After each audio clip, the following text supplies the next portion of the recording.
ایرجا سر به در آور که امیر آمده است، چه امیری که به عشق تو اسیر آمده است.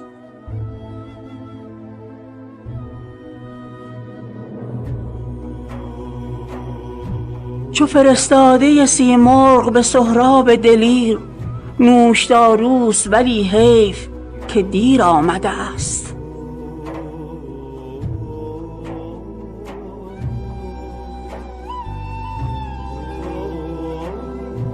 گویی از چشم نظرباز تو بی پروا نیست، چون غزالی به سر کشته شیر آمده است.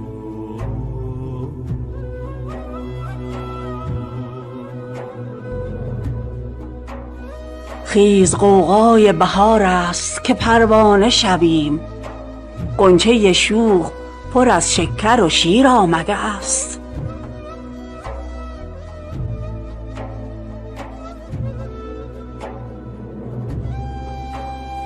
روح من نیز به دنبال تو گیرد پرواز، دگر از صحبت این دلشده سیر آمده است.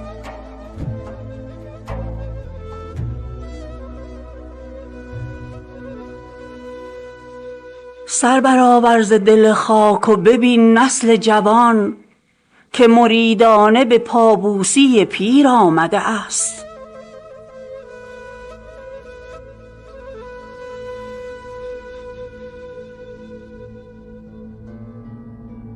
دیر اگر آمده شیر آمده عذرش بپذیر، که دل از چشم سیه عذرپذیر آمده است.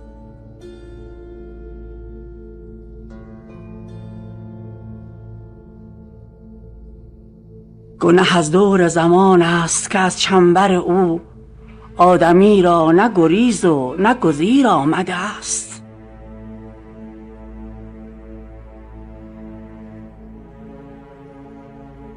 گوش کن ناله این نی که چو لالای نسیم، اشک ریزان به نوای بم و زیر آمده است.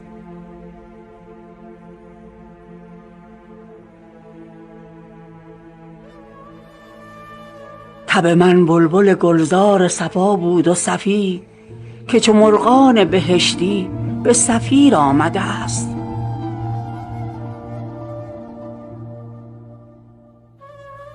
مکتب عشق به شاگرد قدیمت بسپار، شهریاری که در این شیوه شهیر آمده است.